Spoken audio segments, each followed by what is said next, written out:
लो जी, action शुरू हो चुका है। वक्फ तरमीमी बिल के लागू होते ही पहला मदरसे की डिमोलिशन मध्य प्रदेश के अंदर हुई है, एमपी में।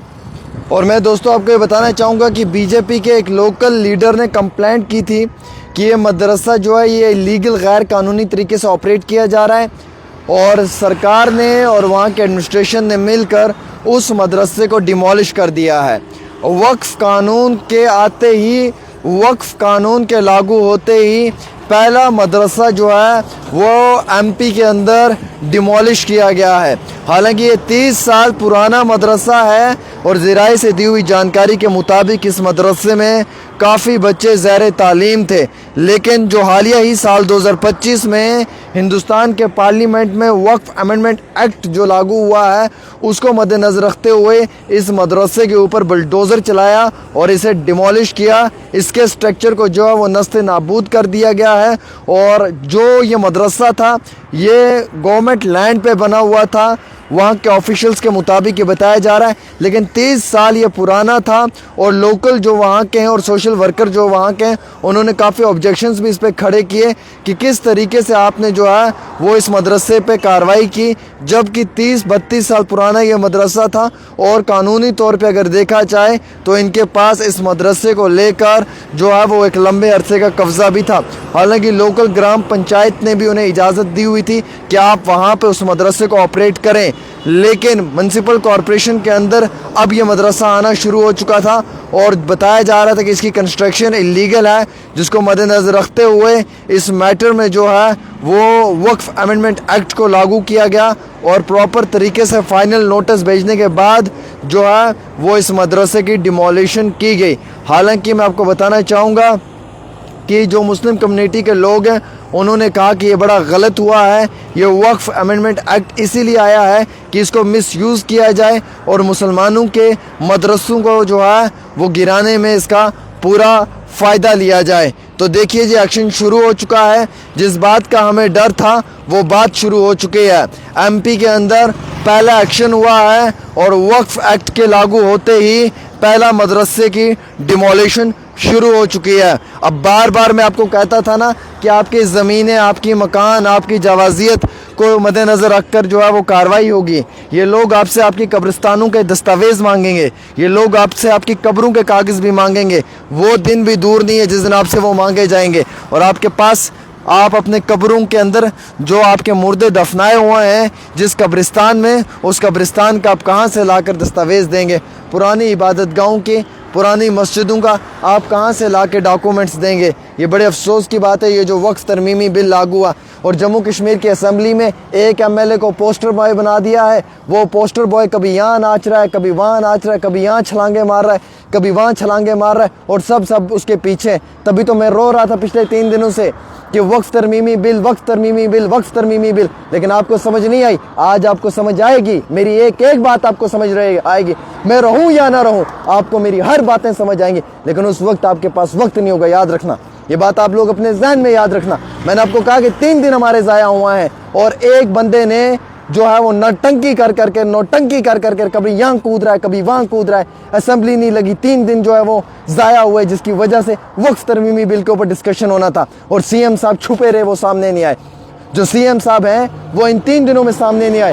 पहले दिन तो वो किरण रिंजू को रिसीव करने चले गए और वो कहते हैं कि कोइंसिडेंस मुलाकात हुई है। खुदारा मुझे ये बताओ, ये कौन सी कोइंसिडेंस मुलाकात है कि सीएम सुबह मॉर्निंग में टुलिप गार्डन जा रहे हैं और मॉर्निंग में ही जो यूनियन मिनिस्टर हैं वो भी आ रहे हैं? क्या सीएम को एक दिन पहले इस चीज़ के बारे में नहीं बताया जाता है कि फ़लाँ डेट के ऊपर यूनियन मिनिस्टर आ रहा है, उसके प्रोटोकॉल में आपको जाना पड़ेगा रिसीव करने, या आपकी जगह कौन उसके प्रोटोकॉल में रिसीव करने जाएगा? क्या हम इतने जाहिल गवार अनपढ़ हैं? क्या हम अंगूठा छाप हैं कि हमें इतना मालूम नहीं है कि सीएम का क्या प्रोटोकॉल रहता है और यूनियन मिनिस्टर का क्या प्रोटोकॉल रहता है?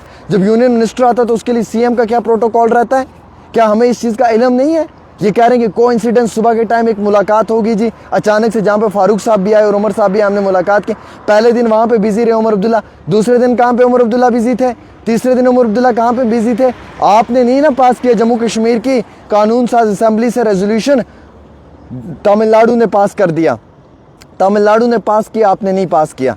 आपको दिखाना चाहिए था कि मुस्लिम मेजॉरिटी जो जम्मू कश्मीर यूनियन टेरिटरी है ये इस चीज़ के हक में नहीं है। एक ही मुद्दे पे आप सब लोग लगे हुए हो, गिदड़ां दा शेर घुमदा कहंदे शेर मारदा, गिदड़ां दा झुंड घुमदा कहंदे शेर मारदा। अरे उस शेर को भी तो पूछो कि वक्फ अमेंडमेंट बिल पे तुम्हारा क्या स्टैंड है, क्या स्टैंड है तुम्हारा। मुसलमानों पे देश के अंदर जुल्म हो रहा है और आप लोगों ने नौटंकी बना के रखा हुआ है, असेंबली को ड्रामेबाजी बना के रखा हुआ है। 3 दिन ज़ाया हुए, 33 प्राइवेट मेंबर बिल्स के ऊपर टॉक होनी थी, 14 रेजोल्यूशंस थे, मजाक बना के रख दिया गया है। हिंदू मुसलमान हिंदू मुसलमान हिंदू मुसलमान, 2400 घंटे हिंदू मुसलमानों पर डिस्कशन हो रही है।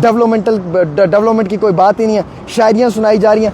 ये मैं पहली कानून साज असेंबली देख रहा हूँ जहाँ पे कोई आके शायरी सुना रहा है और अपनी तारीफों के पुल बांध रहा है, अपनी शायरियाँ सुना रहा है। भैया शायरियाँ सुनाने के लिए यहाँ पे नहीं भेजा है, काम करने के लिए भेजा है। मुसलमानों पर जुल्म हो रहा है पूरे देश के अंदर, मदरसे डिमोलिश किए जा रहे हैं और आप लोग कहाँ पे हैं, आप लोगों को मालूम ही नहीं है क्या हो रहा है, किस तरीके की चीज़ें हो रही हैं, क्यों इस तरीके से जो है वो जम्मू कश्मीर के अंदर गलत तरीके का लेवल जो है वो दिखाया जा रहा है। कम से कम कमोपेश हम लोगों के जहन में ये चीज़ें होनी चाहिए कि हमें किस तरीके से जो है वो जम्मू कश्मीर को आगे लेकर जाना है, हमें किस तरीके से जो है वो जम्मू कश्मीर में बेहतरी करनी है। मैं आपको बताना चाहूँगा 3 दिन ज़ाया हुए, नौजवानों इस चीज़ को जहन में रखो, इस जहन में रखो। आपके 3 दिन ज़ाया हुए हैं और आप लोग जो है वो इंस्टाग्राम पे पोस्ट शेयर कर रहे हो, शेर को मुर्दा, चुंड को मुर्दा, फिर दाई शेर। आपको मालूम ही नहीं, आपकी नस्लें बर्बाद करके रख दिया, डेली वेजर्स के मुस्तकबिल को ख़राब कर दिया, डेली वेजर्स को तबाह और बर्बाद और निस्ते नाबूद कर दिया।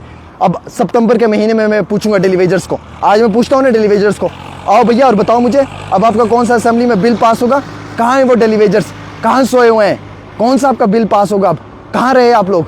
मैं पूछता हूँ ना ये भाई के गरीब मुसलमानों को, गरीब हिंदू भाइयों को कि आपके अधिकार कहाँ पे गए जो आपको राशन मिलना था। मैं पूछता हूँ ना कि जिन लोगों के पास ज़मीनें सरकारी थी, जैसे बठिंडी या सुंजमा है या बाकी और कॉलोनीज है, इनको परमानेंट होना था, रेगुलराइजेशन होना था प्राइवेट लैंड बिल के मुताबिक, क्या ये हो पाया? क्या ये आपके बस में था? क्या ये आपने करवाया? 3 दिन आपके ज़ाया के, फालतू की बकवास, बिना मतलब की बकवास, फालतू में 24 घंटे बकवास पे बकवास, बकवास पे बकवास और बिना मतलब के लोगों का टाइम वेस्ट करना, फजूल की फालतू की बकवास और पब्लिसिटी और इस सब चीज़ के चक्कर में आज हिंदुस्तान के अंदर मुसलमानों के मदरसों को डिमोलिश किया जा रहा है। और हिंदुस्तान के सबसे मेजॉरिटी स्टेट है जम्मू कश्मीर, जहाँ से रेजोल्यूशन पास नहीं हुआ है और इस स्टेट से जो है वो वर्ल्ड वाइड ये मैसेज गया कि हम लोग खुश हैं वक्फ तरमीमी एक्ट को लेकर, क्योंकि उमर अब्दुल्ला किरण रिंजू के साथ जो हैं वो टहल रहे थे, वो टुलिप गार्डन में सैर कर रहे थे।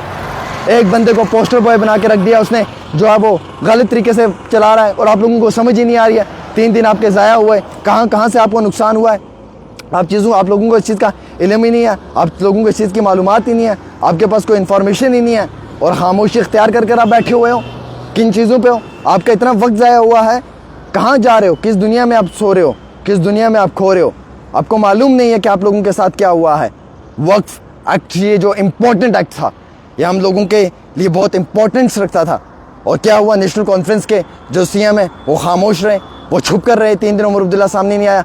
क्या किसी ने राहुल गांधी को पूछा कि मिस्टर राहुल गांधी आप कहाँ थे, आपने क्यों नहीं लीडर ऑफ अपोजिशन स्पीच दी? राहुल गांधी खामोश रहा, उसने लीडर ऑफ अपोजिशन ये स्पीच नहीं दी। अफसोस है, बदनसीबी है ये हमारी। प्रियंका गांधी खामोश रही, उसने एज ए जो है वो अपोजिशन में स्पीच नहीं दी पार्लियामेंट में। एक असदुद्दीन अवैसी इस पर लड़ा और कोई नहीं लड़ा। जम्मू कश्मीर में उमर अब्दुल्ला खामोश रहे, वो सामने नहीं आई, बात ही नहीं की, स्पीकर ने बात ही नहीं करने दी। एक ही मसला लेकर घूम रहे, शराब के बिल, शराब पे पाबंदी होनी चाहिए, पाबंदी होनी चाहिए। मैंने लड़ा, आपने लड़ा, हम सब ने लड़ा। क्या हुआ? बिल पेश हुई, बिल ही ऑन टेबल नहीं हुई। आप बैन कहाँ से करवाओगे जब आपकी बिल ऑन टेबल हुई नहीं? तो आप पाबंदी कहाँ से आयद करवाओगे? आपके पास ताकत ही नहीं कि आप पाबंदी आयद करवा पाओ, क्योंकि आपकी बिल ऑन टेबल नहीं हुई। कितने सारे लोग हैं जो ठंडी सुंजमा और ऐसे ही जम्मू कश्मीर के अंदर जो है वो सरकारी ज़मीनों पे रहते हैं, उनको मालिकाना हकूक़ मिलने थे, वो ज़मीनें जो है वो रेगुलराइज होनी थी। उन ज़मीनों के लिए जो है वो बिल सबमिट होता था, प्राइवेट लैंड मेंबर बिल 2025। आपको मालूम है वो बिल सबमिट नहीं हुआ, डेली वेजर्स का बिल सबमिट नहीं हुआ, वक्फ अमेंडमेंट का बिल सबमिट नहीं हुआ। सबको बकवास करके लगाया हुआ, डाइवर्ट किया हुआ, सबका माइंड एक ही साइड लगाया हुआ है। और आज के नौजवान हमारे, आप लोगों को मालूम ही नहीं है ABCD कहाँ पे कौन सी चीज़ करनी है। आप पहले सरकार से 3 दिन का हिसाब लें। आपको फेसबुक यूनिवर्सिटी पे लगाया हुआ और इंस्टाग्राम यूनिवर्सिटी पे, आप वहाँ पे सिर्फ पोस्ट शेयर कर रहे हो, रील्स बना रहे हो और अपलोड कर रहे हो। अरे आपके हक को लूट लिया है, आपके साथ बहुत बड़ी गेम हो चुकी है, आपके अधिकारों को छीन लिया गया है, आपके राइट्स को छीन लिया गया है और आपके मुस्तकबिल को तबाह और बर्बाद कर दिया गया है। बीजेपी ने बर्बाद किया ही किया था, लेकिन नेशनल कॉन्फ्रेंस भी बर्बाद कर चुकी है और आप लोग जो है वो व्हाट्सएप पे पोस्ट शेयर करते रहो। आप लोग जो है वो रील शेयर करते रहो, आप जो है वो एडोब प्रीमियर प्रो में और कैपकट में बैठ के एडिटिंग करते रहो, और आप जो है वो फेसबुक और इंस्टाग्राम पे अपलोड करते रहो। आप लोगों को ये जिम्मेवारी दे दिया है कि आपको सिर्फ वीडियो शेयर करने हैं। आपको अपने राइट्स का मालूम ही नहीं कि आपके राइट्स के लिए आपको कैसे लड़ना है, आपके राइट्स आपके लिए कितने इंपॉर्टेंट है, आपने अपनी राइट्स की लड़ाई कैसे लड़नी है, आपको आपके राइट्स को कैसे देखा जाएगा। अफसोस की बात है, और आपके अधिकारों के साथ क्या से क्या हो गया आपको मालूम नहीं है। बीजेपी के लोग मुझे गलत कमेंट्स लिखते हैं, मुझे अफसोस होता है कि ये मेरे हिंदू बरादरी के मेरे भाई जो हैं, मैं इनसे इंतहाई मोहब्बत करता हूँ, लेकिन मोस्ट नेगेटिव कमेंट्स इनके आते हैं मुझे। मैं कहीं गलत तो नहीं बोल रहा हूँ, मैं भी इसी हिंदुस्तान का हूँ, ये हिंदुस्तान मेरा भी है, मैं भी यहीं का रहने वाला हूँ, मेरा भी अधिकार है। अगर मुसलमानों पर जुल्म हो रहा है तो मैं बात नहीं कर सकता? मुझे बात करने का राइट है, ये मेरा फंडामेंटल राइट है, ये मेरा कॉन्स्टिट्यूशनल राइट है, और इस राइट की गारंटी मुझे हिंदुस्तान के संविधान ने दी है, आप मुझसे छीन नहीं सकते हैं।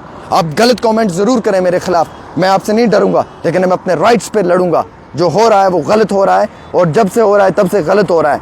मैं आपको बताना चाहूँगा जनाब, ये चीज़ें जो हैं ये आपके सामने होनी चाहिए, और अब आपको खुद फैसले लेने हैं कि आपके साथ क्या हो रहा है या क्या नहीं हो रहा है। मैंने जो बताना था आपको बता दिया है, अब इससे आगे आपकी मर्ज़ी है, मैं इससे ज़्यादा कुछ नहीं कहूँगा। फ़िलहाल के तौर के ऊपर आप अपनी राय ज़रूर दें।